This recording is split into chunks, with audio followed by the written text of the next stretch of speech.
So it's a glorious day here in Barcheston, absolutely lovely, and I'm on a little bit of a lane here and I'm just showing you the fields across which there is a footpath coming from Shipston through to Barcheston. And you can see the sheep in the distance there. Now I'm going to scan back across because here in front of us is a mill pool. Now in a village as small as Barcheston, you wouldn't normally expect to see a mill, but there is one. I mean, the nearest one is in Shipston, and that's literally about 3/4 of a mile away. So that does give you a little clue as to the fact that Barcheston was actually more important and a bit busier and bigger than it is today. But anyway, we'll tell you more about that later. But okay, further down the lane, just next to the mill pool, is the old mill. Now it's private property, so we can't go in, but I think the mill house that you can just about see in front of you is actually a Victorian one, but there would have been one there since before the 1500s. Oops, it's a bit breezy, so I'm just going to try and hold on to this a bit more closely. Okay, I'm going to turn around now, and in front of you, just across through the trees, you can see the back of a rather nice Georgian house, which is actually an addition to a much older house, which we're going to take a look at as we walk back up the lane. So I'll tell you a little bit about that, because this house is actually quite important to the history of Barcheston.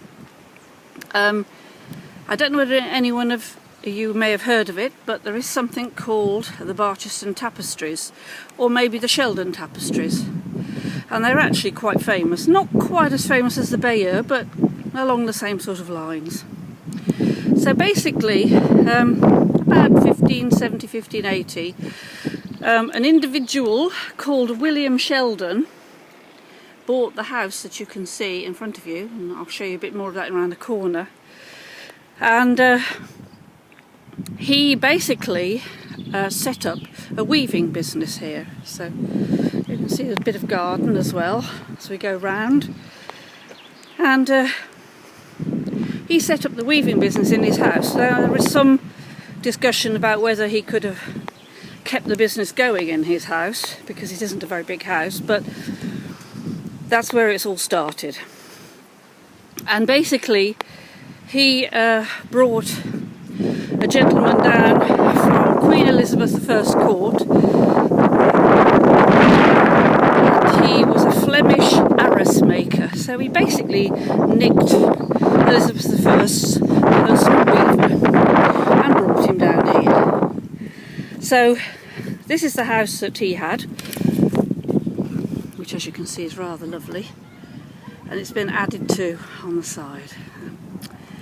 So he brought his weaver down here, set up the business, and a few years later his son, who I think was called Robert Sheldon, who also had a house in Long Compton, which is near the Rollright Stones, basically had some tapestries woven. Now they had quite a bit of money, I think. Richard married Anne Throckmorton from Coton Court, so they had a bit of dosh, shall we say. And basically he made these tapestries. He made a lot of tapestries, because I guess that was his business, and also they used to make something called plush or shag, which is a very rough kind of velvet, and that was very popular but quite expensive in the days. And because he had quite a few properties around the area, he had 4 very famous large tapestries, which are basically maps of the 4 counties around here, so Worcestershire, Gloucestershire, Oxfordshire and Warwickshire. And they're very famous now, and they still exist. One of them, the Oxfordshire one, is in the Ashmolean Museum in Oxford, and the Warwickshire one is in Warwick Museum, so if you wanted to go take a look, they're there. Now this would have been built up on the wool making, or the wool growing business, if you like. I mean, as I mentioned before, we're living in what was a very big wool area, lots of Cotswold sheep, wool making, so quite a wealthy area. We're pretty close to places like Chipping Campden, Morton in Marsh, and those sort of places that were at the heart of that.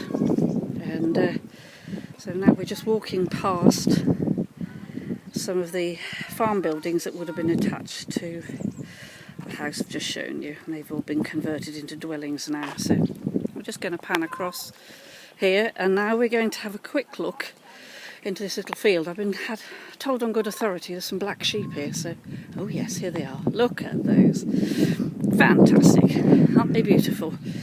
Yeah, so the wool industry creates a lot of wealth for a lot of people. So and these were some of the guys that helped out. I wonder if their wool is black when you spin it and knit with it. Very interesting.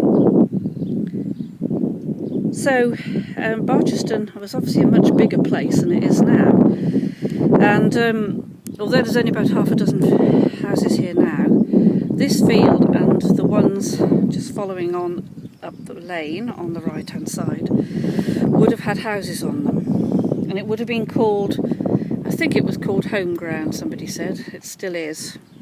So there were houses all along that right hand side.